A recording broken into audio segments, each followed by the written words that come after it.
Hello, നന്ദിനിക്കുട്ടിയല്ലേ? ഞാനാ രവി. അല്ല, gas കത്തിച്ചോ? പിന്നെ അത് ഓഫ് ചെയ്തിട്ടേ കിടക്കുക മറ്റേ ചെയ്യൂ.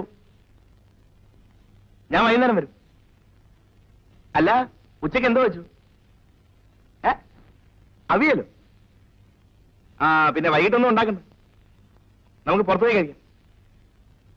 ഓക്കെ.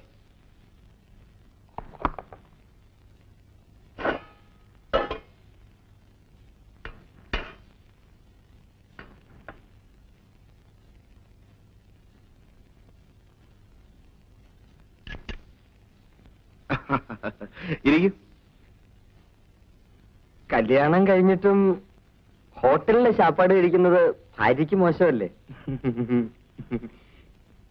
രവി സാറേ, ഒരു കാര്യം ചോദിച്ചാ പറയാമോ? പിന്നെന്താ, എങ്ങനുണ്ട്? തരക്കെടില്ല, ലേശ എണ്ണ കൂടിപ്പോയതുപോലെ.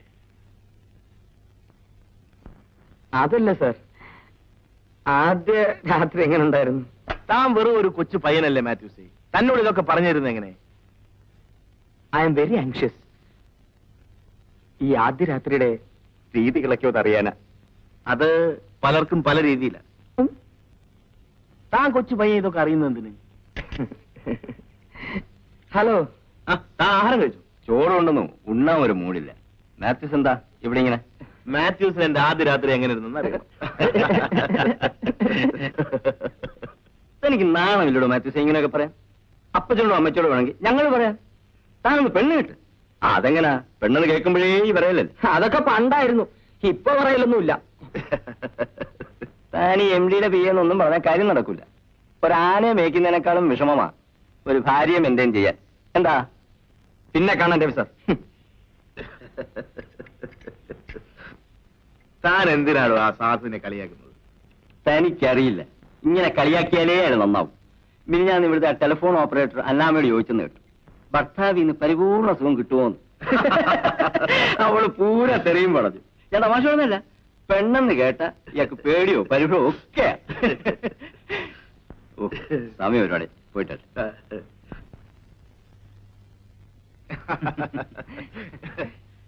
മിസ്സിസ് രവീന്ദ്രനാഥക്കുറുപ്പ്. നന്ദിനിക്കുട്ടി, ഞാൻ എപ്പോഴും പറയാറില്ലേ, ജയൻ എന്നെ പിടികിട്ടാ പുള്ളി. ഹലോ, നമസ്തേ. അതിന്റെ ഭാര്യയാണ്. കൊടുകൈ തന്നെ സമ്മതിച്ചിരിക്കുന്നു. എവിടെ നാടോ ഇത്ര ഐശ്വര്യമുള്ള ഒരു പെങ്കൊച്ചിനെ കെട്ടിക്കൊണ്ടത്? മുതുകുളത്തോന്നു. ഞാൻ ആലോചിക്കാം, ലോകത്ത് പലരും പെണ്ണ് കെട്ടിയിട്ടുണ്ട്, ഞാനും കെട്ടി. ഒരു പെണ്ണെന്ന് പറയണ്ട, ഒരു സത്വം എന്ന് പറയുന്നതാ ശരി. ഞാൻ അവളുടെ സൗന്ദര്യം നോക്കിയിട്ടൊന്നല്ല കെട്ടിയത്. അവളുടെ അച്ഛൻ ചിട്ടിയെടുത്ത് ഒരു 3.5 ലക്ഷം രൂപ ഉണ്ടാക്കി വെച്ചിട്ടുണ്ട്. അതിന് അവകാശികൾ വല്ലവരും വേണമല്ലോ എന്ന് കരുതിയിട്ട. മിസ്സിസ് സിയുടെ ദൂരെ ഏതോ സ്ഥലത്ത് പോയി എന്ന് പറഞ്ഞിട്ട് പോയിട്ട് വന്നു. അവൾ മാത്രമല്ല, നമ്മുടെ ദത്തന്റെ ഭാര്യ അടക്കം 6 പേർ. മൈസൂരിലെങ്ങാണ്ട് ഒരു സ്വാമിയുണ്ട് പോലും. അയാളെ പോയി കണ്ടാൽ സർവകാര്യ സിദ്ധി ലഭിക്കും. സ്വാമി ആകാശത്തുനിന്ന് ഒരു ഏലസ് എടുത്ത് കൈ കൊടുക്കും. ഏലത്തിന് ശക്തിയുണ്ടോ ഇല്ലയോ, അവൾ ഏലസും കൊണ്ട് വീട്ടിൽ കയറി വന്ന ദിവസം നമ്മുടെ ഇരുമ്പോലിരുന്ന പട്ടി ക്ലീൻ. എനിക്ക് വയറ്റിളക്കും.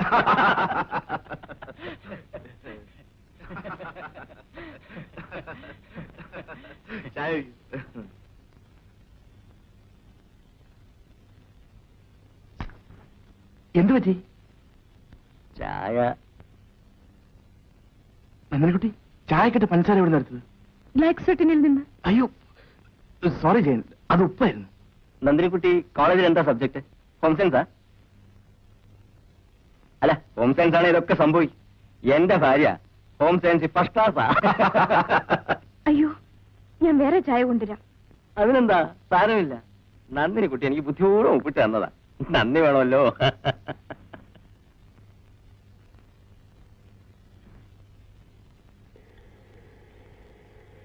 സന്തോഷകരമായ ഒരു കുടുംബജീവിതത്തിന് ഒരു ഭാര്യയ്ക്കുള്ള പങ്ക് നിസ്സാരമല്ല.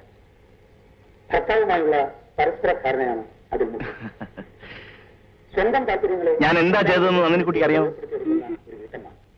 ഞങ്ങളുടെ നാട്ടിലൊക്കെ ഉള്ള ഒരു ആചാരമാണ്, എന്നെ ആരെങ്കിലും കണ്ടുപെട്ടാൽ എന്റെ അമ്മ ഉപ്പും മുളകും ചേർത്ത് ഇതുപോലെ ഒഴിയാറുണ്ട്. അങ്ങനെ ചെയ്താൽ ദൃഷ്ടിദോഷം ഉണ്ടാകത്തില്ല എന്നാ വെപ്പ്. നന്ദിനിക്കുട്ടി എന്നൊരാൾ കണ്ടുപെട്ടു. ആര്? ജയൻ. അവൻ ശുദ്ധനായതുകൊണ്ട് പറഞ്ഞു പോയത്. അവൻ പറഞ്ഞു, ഞാൻ ഭാഗ്യവാനാണ്. ഇത്രയും ഐശ്വര്യമുള്ള പെണ്ണിനെ കിട്ടിയ ഞാൻ ഭാഗ്യവാനാണ്. ശരിയാണോ?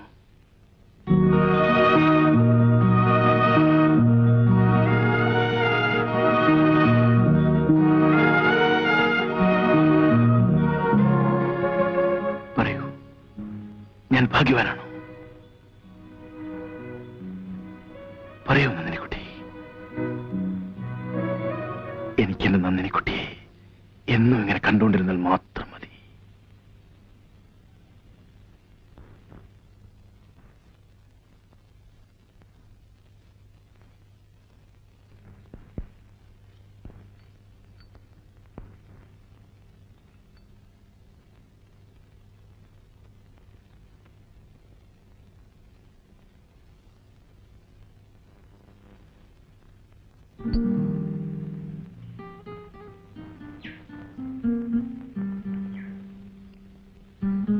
നന്ദിനിക്കുട്ടി രാവിലെ പെരപ്പുറത്ത് കയറിയിരിക്കുകയാണ്. ഇതാ ചായ.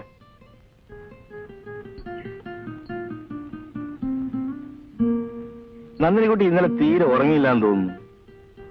എനിക്കും രാത്രി പെട്ടെന്ന് തീർന്ന പോലെ തോന്നി. അല്ല, നമ്മളോട് വന്നാൽ നമ്മുടെ റൊമാൻസ് നാട്ടുകാർ മുഴുവൻ കാണും. വരുവാത്തേക്ക്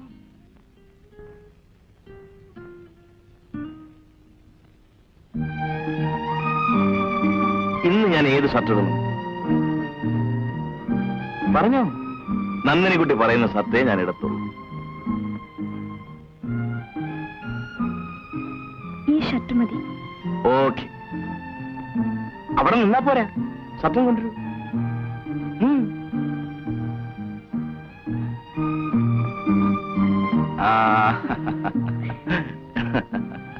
പിന്നെ നന്ദിനിക്കുട്ടി എന്താ കഴിക്കാൻ പോണത്? ഇവിടെ ഒന്നും റെഡി ആയിട്ടില്ലല്ലോ. എനിക്കൊന്നും വേണ്ട.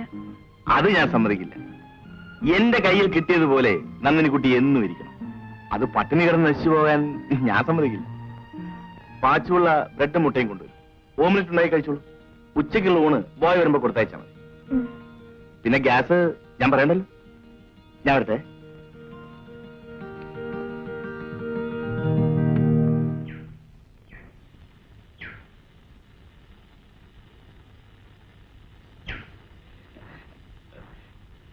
കൊച്ചമ്മ നേരത്തെ എന്നെ വിളിച്ചായിരുന്നു. പാച്ചുപിള്ള മിലിറ്ററിയിൽ കുക്കായിരുന്നില്ലേ? എളുപ്പം ഉണ്ടാക്കാവുന്ന 2 കറികളുടെ പേര് പറയാമോ? അങ്ങനെ ചോദിച്ചാൽ ഈ ഉപ്പും മുളകും കൂടെ ഞെവിടിയാൽ ഒരു കറിയായി. അത് കറിയല്ലല്ലോ. പയറ് വെളിച്ചെണ്ണയിലിട്ട് വറുത്താൽ ഒരു കറിയായി. ശരി, ഒരു കറിയായി. ഇനി മാങ്ങ അവിയൽ ഉണ്ടാക്കാം.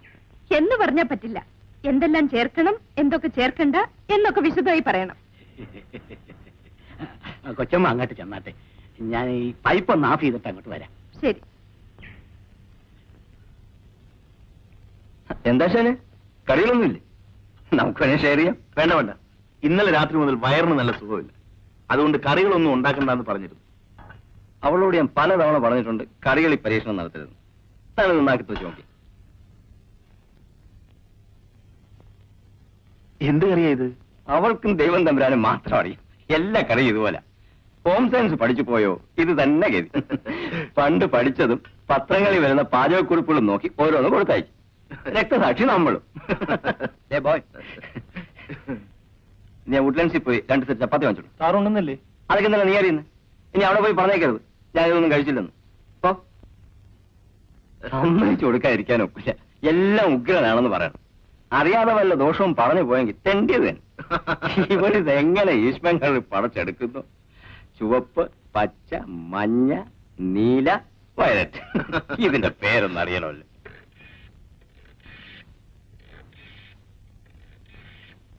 ഹലോ ജയന, വസന്തി, ഇന്ന് ഉച്ചയ്ക്ക് കൊടുത്തയച്ച ചുവന്ന കറിയുടെ പേരെന്തുവാ? ഇളം ചുവപ്പല്ല, കടും ചുവപ്പ്. ആ ചോരയുടെ നിറത്തിലുള്ളത്. Farmers white omelette. മറ്റതോ? ആ നീല നിറത്തിലുള്ളത്. ഒന്നുമില്ല, ഞാൻ അല്പം രവിക്ക് കൊടുത്തു. അവനത് വളരെ ഇഷ്ടപ്പെട്ടു. അതുകൊണ്ട് പേര് ചോദിച്ചെന്ന് മാത്രം. ഓഹോ, ഓ, ചുമ്മാതാണോ നമ്മളൊക്കെ ചുറ്റി പോണത്? ഇതിന്റെ പേര് കേട്ടാ മതിയല്ലോ, ചിക്കൻ ജാൽ ഫ്രീസ്.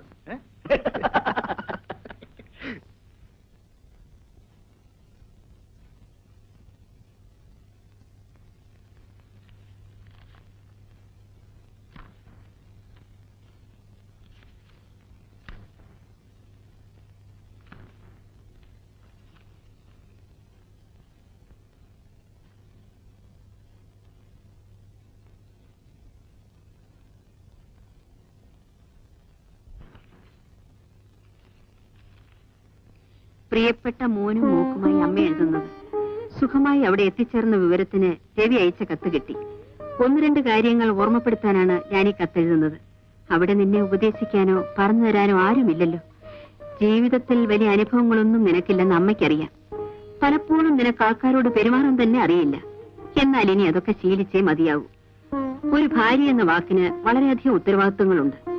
ഭർത്താവിനെ നീ കാണപ്പെട്ട ദൈവമായി കരുതണം. രവിയുടെ മനസ്സിന് വിഷമം തോന്നത്തക്ക രീതിയിൽ ഒന്നും പറയരുത്. നിന്റെ ഉറക്കം കുറയ്ക്കണം.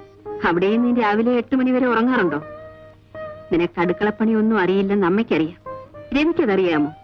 കഴിവതും വേഗം അതെല്ലാം മനസ്സിലാക്കാൻ ശ്രമിക്കണം. രവിയോട് അന്വേഷണം പറയണം. ഇവിടെ വേറെ വിശേഷമൊന്നുമില്ല. നിന്റെ തത്തമ്മ പിന്നൊരിക്കൽ ഇവിടെ വന്നിരുന്നു. നിന്റെ പേര് ചൊല്ലി ഒരുപാട് കരഞ്ഞു. അമ്മയ്ക്ക് സുഖം തന്നെ. ആരുടെ കത്ത്? അമ്മയുടെയാ. ചേട്ടൻ എന്താ പൊട്ടിച്ചു വായിക്കുന്നത്? നന്ദിനിക്കുട്ടിയുടെ പേരിൽ വരുന്ന കത്ത് ഞാൻ പൊട്ടിച്ചു വായിക്കുന്നത് ശരിയല്ലല്ലോ എന്ന് കരുതി. എന്താ വിശേഷം? വിശേഷമൊന്നുമില്ല. എന്നെ അന്വേഷിച്ചിട്ടുണ്ടോ? പ്രത്യേകമായി അന്വേഷണം അറിയിക്കാൻ എഴുതിയിട്ടുണ്ട്. സന്തോഷം. അല്ല, എനിക്ക് തരാമെന്ന് പറഞ്ഞ ചായ എവിടെ? അയ്യോ, ഞാൻ ഇപ്പൊ കൊണ്ടുവരാം.